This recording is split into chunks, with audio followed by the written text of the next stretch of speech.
الحمد لله نحمده ونستعينه ونستغفره ونؤمن به ونتوكل عليه ونعوذ بالله من شرور أنفسنا ومن سيئات أعمالنا من يهده الله فلا مضل له ومن يضلله فلا هادي له ونشهد أن لا إله إلا الله وحده لا شريك له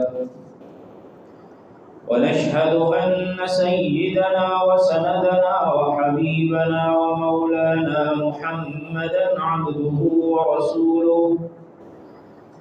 صلى الله تبارك وتعالى عليه وعلى آله وأصحابه أجمعين وبارك وسلم تسليما كثيرا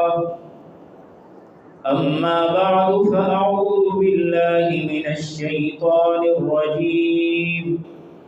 بسم الله الرحمن الرحيم واصبر نفسك مع الذين يدعون ربهم بالغداة والعشي يريدون وجهه ولا تعد عيناك عنهم تريد زينة الحياة الدنيا ولا تطع من أغفلنا قلبه عن ذكرنا واتبع هواه وكان أمره فرطا وقال تعالى في مقام آخر وخلق الجان من مارج من نار وعن حذيفة رضي الله تعالى عنه أنه قال كان النبي صلى الله عليه وسلم إذا أخذ مضجعه من الليل وضع يده تحت خده ثم يقول اللهم باسمك أموت وأحيا وإذا استيقظ قال الحمد لله الذي أحيانا بعدما أماتنا وإليه النشور وعن أنس رضي الله عنه قال كان رسول الله صلى الله عليه وسلم إذا دخل الخلاء يقول اللهم إني أعوذ بك من الخبث والخبائث وعن زيد بن أرقم رضي الله عنه قال قال رسول الله صلى الله عليه وسلم إن هذه الحشوش محتضرة فإذا أتى أحدكم الخلاء فليقل أعوذ بالله من الخبث والخبائث آمنت بالله صدق الله مولانا العظيم وصدق رسوله النبي الأمي الكريم ونحن على ذلك لمن الشاهدين والشاكرين والحمد لله رب العالمين. بزرگان محترم اور میرے عزیز ساتھیوں، رسول اللہ صلی اللہ علیہ وسلم کی تعلیمات کا ایک بڑا حصہ آپ صلی اللہ علیہ وسلم کی تعلیم کردہ ان مسنون دعاؤں کا ہے کہ جو مخصوص اوقات اور مخصوص احوال کے وقت آپ صلی اللہ علیہ وسلم نے خود بھی پڑھی ہیں اور امت کو بھی اس کے پڑھنے کا حکم فرمایا ہے۔ ان دعاؤں میں سے پچھلے جمعوں کو ہم وہ دعائیں کچھ بیان کر چکے ہیں کہ جو صبح کے وقت آپ صلی اللہ علیہ وسلم نے ہمیں سکھائی ہیں۔ حضور صلی اللہ علیہ وسلم کی ان دعاؤں کا مقصد اللہ تعالیٰ کے ساتھ انسان کا صحیح تعلق قائم کرنا، انابت الی اللہ، رجوع الی اللہ، اور ہر وقت اور ہر موقع پر اللہ کی ان نعمتوں کا استحضار کرنا ہے کہ جو انسان پر اس وقت ہو رہی ہیں، اور پھر اس کا استحضار کر کے اس پر اللہ کا شکر ادا کرنا، اور آئندہ کے لیے جو حالت آ رہی ہے اس حالت میں دنیا کی شرور، دنیا کی آفتوں اور مصیبتوں سے اللہ کی پناہ مانگنا ہے۔ اس طریقے سے یہ دعائیں ایک طرف تو اللہ سبحانہ و تعالیٰ کی پناہ مانگنے کا عظیم ذریعہ ہے، اور دوسری طرف اس بات کا اظہار ہے اس میں کہ جو اس حالت میں ہم پر اللہ نے انعام فرمایا اس پر ہم اللہ کا شکر ادا کرنے والے بن جائیں۔ انسان آج اکثریت پریشانی میں مبتلا ہے، مصیبت اور پریشانیوں کا ہر طرف دورہ ہے۔ حالانکہ اگر دیکھا جائے تو راحت کے اسباب اور آسانیوں کی مشینیں اور آلات پہلے سے کئی زیادہ ہیں۔ انسان اپنی زندگی کو ایک طائرانہ نگاہ دوڑا کر دیکھے تو معلوم ہوگا کہ آج سے 100 سال پہلے انسانیت کے پاس بہت کم ذرائع تھے کہ جو زندگی میں اس کی خدمت کر سکیں۔ آج ہمارے پاس اس سے کہیں بڑھ کر چیزیں ہیں، مکانات پہلے سے بہتر ہیں،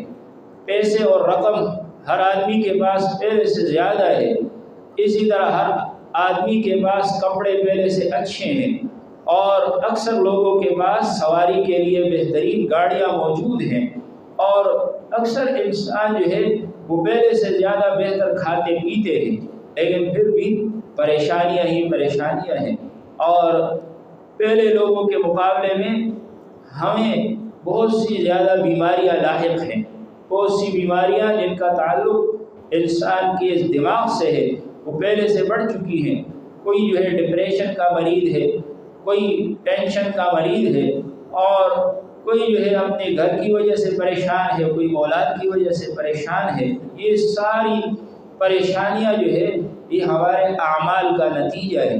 برکت آج ہماری زندگی میں کم ہو گئی، راحت اور آرام کم ہو گیا، لیکن چیزیں بڑھ گئی ہیں، چیزیں اور اشیاء زیادہ ہیں۔ تو یہ جو اشیاء اور چیزیں اور یہ جو اسباب اور مال و دولت ہے یہ ہمیں پریشانی سے نکالنے کے لیے کافی نہیں ہے۔ ہم یہ سمجھتے ہیں کہ اگر ہم پہلے سے زیادہ کمائیں گے تو ہماری پریشانیاں کم ہو جائیں گی، اگر پہلے سے کاروبار بڑھ جائے گا، پہلے سے ملازمت میں پیسے زیادہ ملیں گے تو ہم یہ سمجھتے ہیں ہماری پریشانیوں کا حل اس میں ہے، حالانکہ پریشانیوں کا حل اس میں ہرگز نہیں ہے، بلکہ پریشانیوں کا جو حل ہے وہ اللہ سبحانہ و تعالی نے اپنے ہاتھ میں رکھا ہے۔ چنانچہ اللہ اگر چاہے تو جس کے پاس چیزیں کم ہیں اس کو بھی آرام اور راحت دے سکتے ہیں، اور اگر اللہ چاہے تو جس کے پاس چیزیں زیادہ ہیں اس کی ساری زندگی پریشان کن بنا سکتے ہیں۔ اس پر ہم سب کا یقین ہونا ضروری ہے۔ اللہ نے قرآن میں فرمایا الذی اضحک وابکا، وہی اللہ ہے جو ہنساتا ہے، وہی اللہ ہے جو انسان کو رلاتا ہے۔ تو اس لیے یہ یقین پیدا کرنا کہ جو کچھ بھی پریشانیاں ہیں، مصیبتیں ہیں، اس کا دور کرنے والا ایک اللہ ہی ہے۔ اس کا دور ہونا تجارت کے بڑھنے سے نہیں ہوگا، اس پریشانیوں کی دوری انسان کے پیسوں کے بڑھنے سے نہیں ہوتی۔ پریشانیاں کم ہوں گی وہ تب ہوں گی کہ جب اللہ ہم سے راضی ہوگا، اللہ سبحانہ و تعالیٰ سے ہم اللہ سبحانہ و تعالیٰ کے ساتھ ہمارا رشتہ درست ہو اور اللہ سبحانہ و تعالیٰ جو ہے ہم سے راضی ہو جائے۔ یہ تب ہوگا کہ جب ہم اللہ سے بار بار مانگیں گے، اللہ تعالیٰ سے بار بار التجا کریں گے، درخواست کریں گے، اور جب انسان اللہ سے بار بار مانگتا ہے اللہ تعالیٰ پھر بالآخر اس کی حالات کو درست فرما دیتے ہیں۔ اس لیے اس کے لیے مسنون دعاؤں کا اہتمام ایک بہت ہی آسان اور مؤثر اور مسنون طریقہ ہے کہ ہم رسول اللہ صلی اللہ علیہ وسلم کی مسنون دعاؤں کو یاد کر کے اس کو اہتمام سے پڑھیں۔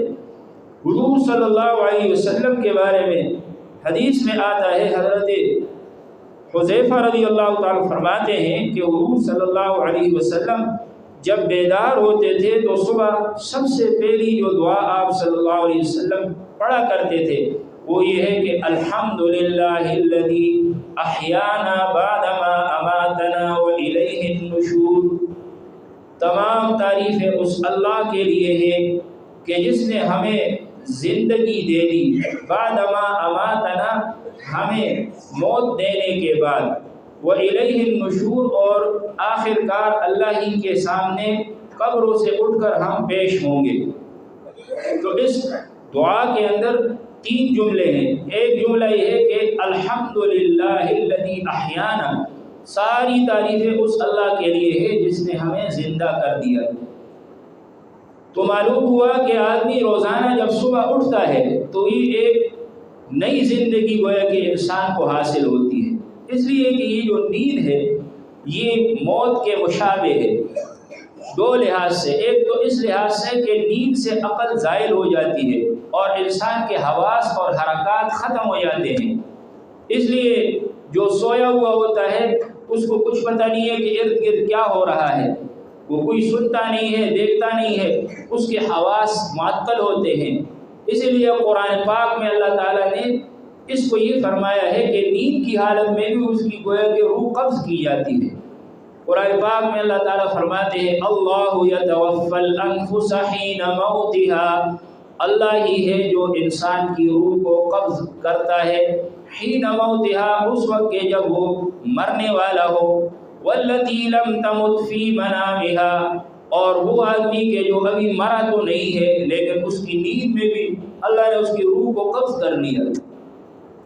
تو اب نیند کے اندر روح قبض کرنے کا کیا مطلب ہے؟ اس لیے کہ سانس تو لے رہا ہے اور جسم کے اندر ساری مشینری تو چل رہی ہے،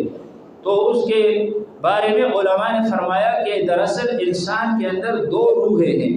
ایک ہے روح حیات اور ایک ہے روح تصرف۔ تو جب آدمی سو جاتا ہے تو روح حیات تو اس کے اندر باقی ہے، لیکن روح تصرف یعنی ایسی روح جو آدمی کے جسم میں تصرفات کا ملکہ اور اس کی جو اہلیت ہے وہ پیدا کرتی ہے، تو وہ روح جو ہے انسان کے جسم سے نکل جاتی ہے۔ اسی لیے آدمی جو ہے خواب میں بعض اوقات ایسی حالات دیکھتا ہے کہ جس کا تعلق آسمانوں اور عالم بالا سے ہوتا ہے، تو اس کی روح تصرف نکل کر اوپر چلی جاتی ہے۔ تو اس لیے اللہ نے فرمایا کہ جو آدمی مرا نہیں ہے، ابھی سویا ہے، تو اس کی روح کو بھی ہم نے نکال دیا۔ فَيُمْسِكُ الَّتِي قَضَى عَلَيْهَا الْمَوْتَ، جس کے بارے میں اللہ تعالیٰ فیصلہ فرما دیتے ہیں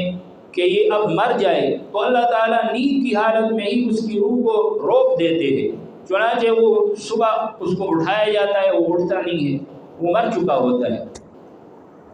تو اس لیے بہت سے لوگ ہم نے ایسے دیکھے ہیں، خود بھی ان کے جنازے پڑے ہیں کہ رات کو سو گئے اور صبح کو اٹھے ہی نہیں بلکہ وہ اللہ کے پاس پہنچ گئے۔ تو اللہ نے فرمایا کہ والتی لم تمت فی منامها فیمسک التی قضا علیہ الموت، اس کی روح کو اللہ روک دیتا ہے جس پر موت کا فیصلہ ہو گیا، ویرسل الاخرى الی اجل مسمى، اور دوسرے کی روح کو اللہ چھوڑ دیتے ہیں الی اجل مسمى، ایک خاص وقت تک کے لیے جب تک اس نے زندہ رہنا ہے۔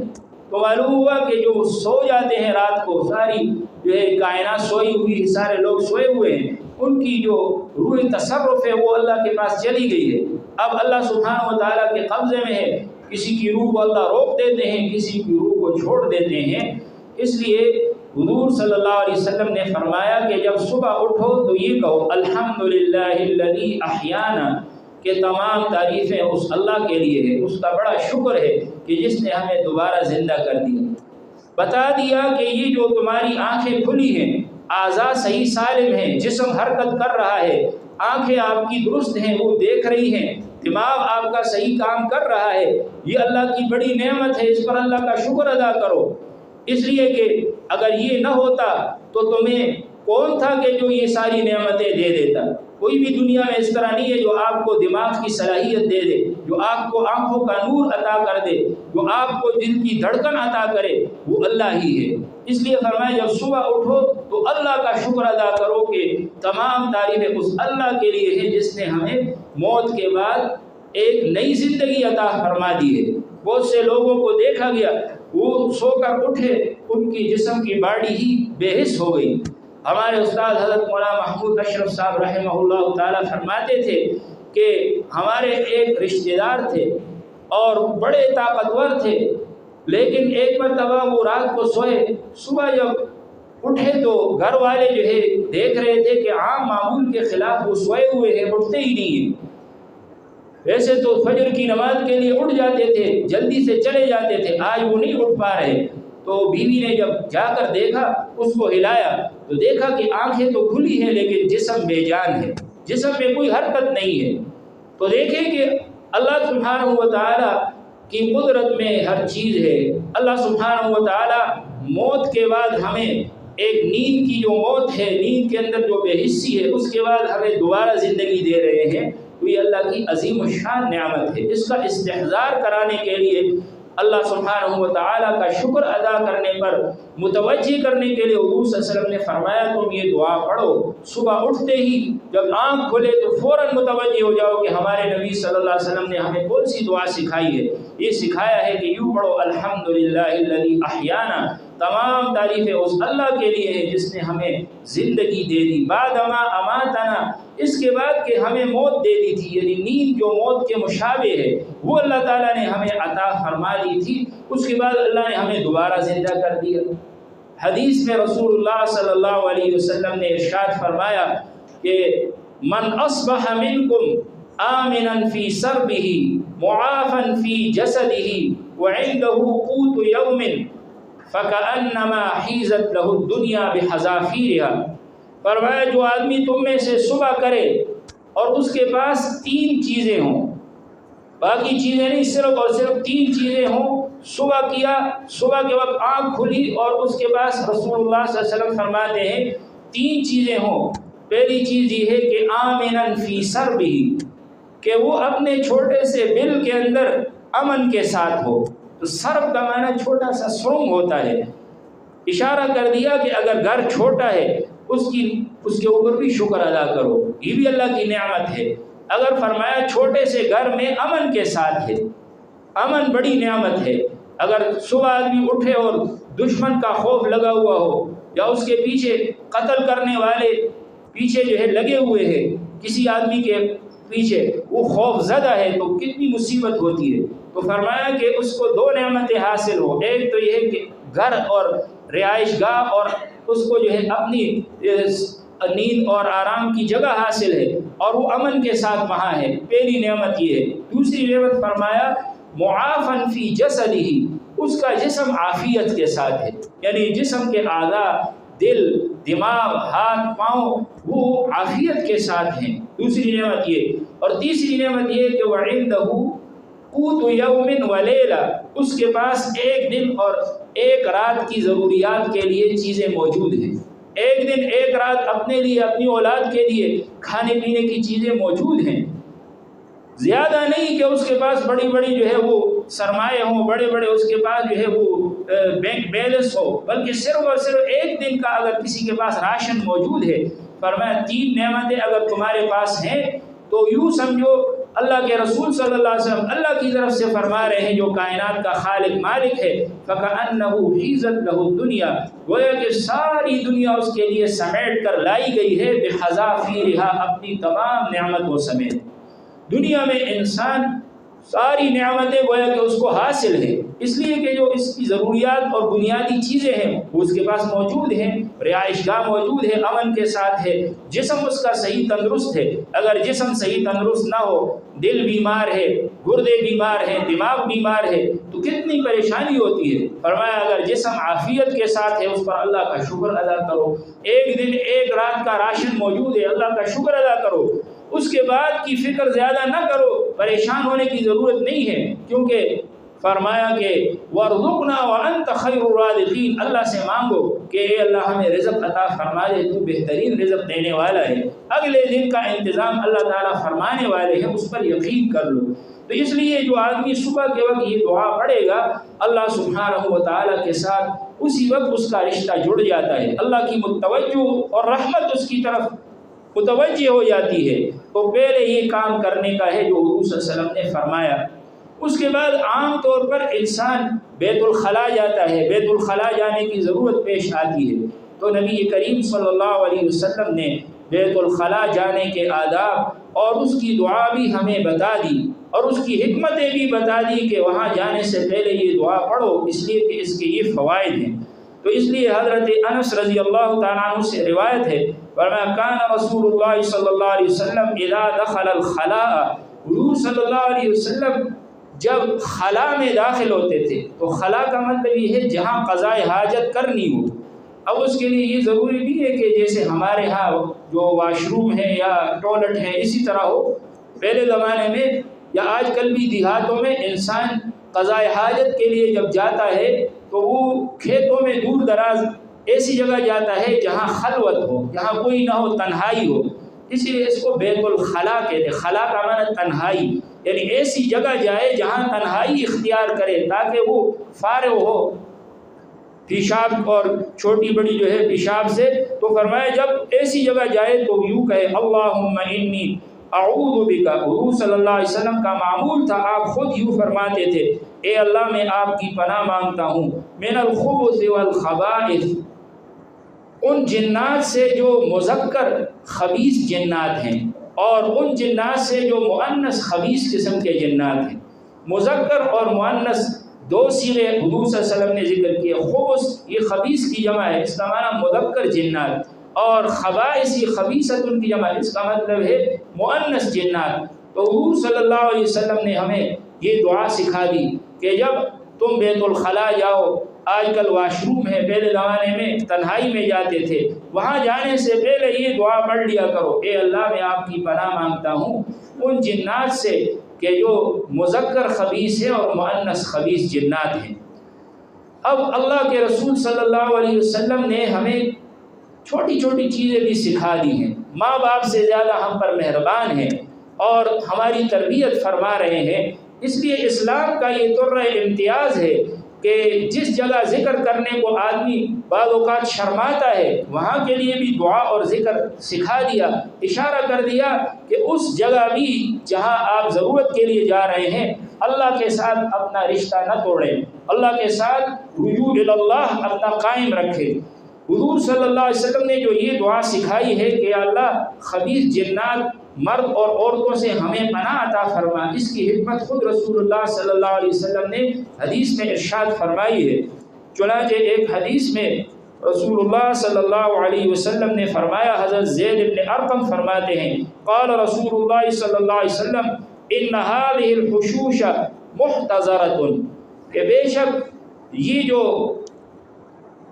پیشاب کی جگہ ہوتی ہیں جہاں آدمی قضاء حاجت کرتا ہے، حشوش کا معنی ایسی جگہ جہاں آدمی قضاء حاجت کرتا ہے، فرمایا محتضرۃ، یہ جنات کی آماج گاہیں ہیں، یہ جنات کی آماج گاہیں ہیں، ان کی رہائش گاہیں ہیں، وہاں جنات عام طور پر رہتے ہیں، اس لیے کہ جنات جو خبیث شیاطین ہیں ان کی طبیعت میں گندگی ہے، اس لیے وہ گندی جگہوں میں رہتے ہیں، جہاں کوڑا کرکٹ پھینکا جاتا ہے، جہاں لوگ جو ہے وہ قضاء حاجت کرتے ہیں، وہاں ان کی رہائش گاہیں ہوتی ہیں۔ خبیث قسم کی جنات کو گندگی پسند ہے، اسی لیے جو لوگ کالا جادو کرنے والے ہوتے ہیں وہ عام طور پر ایسی گندی جگہوں میں چلے کاٹتے ہیں، کیونکہ وہاں رہ کر ان سے وہ شریر جنات خوش ہو جاتے ہیں اور وہ جنات پھر ان کے تابع ہو جاتے ہیں اور وہ ان کے لیے کام کرتے ہیں۔ تو حضور صلی اللہ علیہ وسلم نے فرمایا کہ یہ جو گندگی کی جگہ ہیں یہ جنات کی آماج گاہیں ہیں۔ فَإِذَا أَتَى أَحَدُكُمُ الْخَلَاء، جب تم میں سے کوئی آدمی اس طرح کی جگہ میں جائے، فَلْيَقُلْ، تو یوں کہے اعوذ باللہ من الخبث والخبائث، کہ اے اللہ میں آپ کی پناہ مانگتا ہوں خبیث مذکر جنات سے اور خبیث مؤنث جنات سے۔ تو اس حدیث سے حکمت معلوم ہو گئی کہ ایسی جگہ جہاں آدمی قضاء حاجت کرتا ہے وہ جنات کی آماج گاہیں ہیں، ان کی طرف سے نقصان پہنچنے کا اندیشہ ہے۔ اب سوال یہ ہوتا ہے کہ جنات انسان کو کیا نقصان پہنچائیں گے؟ تو اس کا جواب یہ ہے کہ جسمانی نقصان بھی پہنچا سکتے ہیں اور روحانی نقصان بھی پہنچاتے ہیں۔ اس لیے جب آدمی ایسی جگہ جاتا ہے جہاں قضاء حاجت کرنی ہے، اگر وہ جنگل بیابان ہو یا بیت الخلا ہو، وہاں جنات کی کثرت ہوتی ہے، بعض اوقات وہ جسمانی نقصان آدمی کو پہنچا دیتے ہیں، اور اس طرح کی تاریخی روایات بھی ہیں اور بعض احادیث میں بھی آتا ہے کہ ایک صحابی حضرت سعد بن عبادہ رضی اللہ تعالی عنہ تشریف لے گئے قضائے حاجت کے لیے، اور جا کر کسی جگہ انہوں نے وہاں قضائے حاجت فرمائی تو وہاں جنات نے ان پر حملہ کر دیا اور جنات نے ان کو جو ہے قتل کر دیا، اور انہوں نے پھر آواز بھی لگائی کہ قتلنا سعد بن عبادہ، ہم نے سعد بن عبادہ کو قتل کر دیا جو خزرج کے سردار تھے۔ تو بعض اوقات اسی طرح بھی ہو جاتا ہے کہ آدمی کو جانی نقصان اس طرح پہنچاتے ہیں کہ اس کو قتل کر دیتے ہیں، اور بعض اوقات اس کو کوئی بیماری سے دوچار کر دیتے ہیں۔ بعض علماء نے تو یہاں تک فرمایا ہے کہ یہ جو بیماری کے جراثیم ہوتے ہیں، ہر بیماری کے الگ الگ جراثیم ہیں، جیسے ڈاکٹر حضرات کو بخوبی معلوم ہے، تو یہ جراثیم بھی بعض جنات کے قبیل سے ہوتے ہیں بعض بیماریوں میں۔ اور خود رسول اللہ صلی اللہ علیہ وسلم نے فرمایا کہ یہ جو طاعون کی بیماری ہے، فرمایا یہ جنات کے نیزہ مارنے کی وجہ سے ہوتی ہے۔ وقت کا جنات کا نیزہ کیا ہے وہ تو اللہ ہی کو معلوم ہے، ہر آدمی کے لیے آلات حرب الگ الگ ہیں، جنات کے الگ ہیں۔ تو اللہ سبحانہ و تعالیٰ نے جنات ایک مخلوق پیدا فرمائی ہے۔ اب یہ جو جنات کی مخلوق ہے اس کا ماننا ایمان کا حصہ ہے، اس لیے کہ جو لوگ سائنس پڑھتے ہیں، فلسفہ پڑھتے ہیں، تو وہ غیر مسلموں کی کتابیں بھی پڑھتے ہیں۔ اب غیر مسلم فلاسفہ جنات کے منکر ہیں، چنانچہ وہ یہ کہتے ہیں کہ دنیا میں صرف مادہ ہے، جو چیز نظر آ رہی ہے یہ ہے، باقی یہ جو کہا جاتا ہے کہ جنات ہیں، یہ ہے وہ ہے، حتیٰ کہ وہ اللہ سبحانہ و تعالیٰ کے بارے میں بھی معاذ اللہ یہ کہتے ہیں کہ یہ صرف خیالی باتیں ہیں، معاذ اللہ۔ اس لیے ایسے لوگوں کی کتابیں پڑھنے کے دوران آدمی کا ایمان مضبوط ہونا چاہیے۔ سائنس اور فلسفہ پڑھنے سے منع نہیں کیا جا سکتا کیونکہ اس میں فوائد بھی ہیں، لیکن پہلے سے انسان کو ایمان کی مضبوط بنا لینی چاہیے کہ تاکہ سائنسدانوں کی وہ باتیں جو کفریہ ہیں اس سے ہمارا ایمان متاثر نہ ہو۔ تو اس لیے جنات کا بہت سے کافروں نے انکار کیا ہے، اور بعض مسلمانوں نے بھی ان کے دیکھا دیکھی اور ان کے علوم سے متاثر ہو کر یہ کہا کہ یہ کچھ بھی نہیں ہے، یہ محض خیالات ہے، معاذ اللہ۔ حالانکہ جنات کا ذکر قرآن میں جگہ جگہ ہے، اللہ نے پوری سورت اتار دی، قل اوحی الی انہ استمع نفر من الجن فقالوا انا سمعنا قرآنا عجبا۔ یہ 29ویں پارے کی سورت ہے، سورہ جن۔ فرمایا آپ فرما دیجئے کہ مجھے اللہ نے وحی کی ہے کہ ایک جنات کی جماعت نے اللہ کے قرآن کو سنا اور انہوں نے کہا کہ یہ قرآن تو بڑا عجیب ہے، یہ قرآن تو بڑا جو ہے پر لطف اور حلاوت والی کتاب ہے۔ حضور صلی اللہ علیہ وسلم تشریف لے جا رہے تھے، ایک جگہ جو ہے آپ صلی اللہ علیہ وسلم سوق عکاظ جو مکہ کے قریب ایک منڈی لگتی تھی، وہاں آپ صلی اللہ علیہ وسلم تبلیغ کے لیے تشریف لے جا رہے تھے تاکہ لوگوں کو اللہ کے دین کی تبلیغ کریں، اور صبح کا وقت تھا، فجر کی نماز میں آپ صلی اللہ علیہ وسلم نماز پڑھا رہے تھے، اور حضور صلی اللہ علیہ وسلم بعض روایت میں آتا ہے سورہ رحمان تلاوت فرما رہے تھے۔ اب جنات کو اوپر جانے سے جب روک دیا گیا تو جنات نے میٹنگ اور ایک بڑا مشاورت کی مجلس رکھی، انہوں نے کہا پتہ نہیں کیوں ہمیں روک دیا گیا ہے اوپر جانے سے،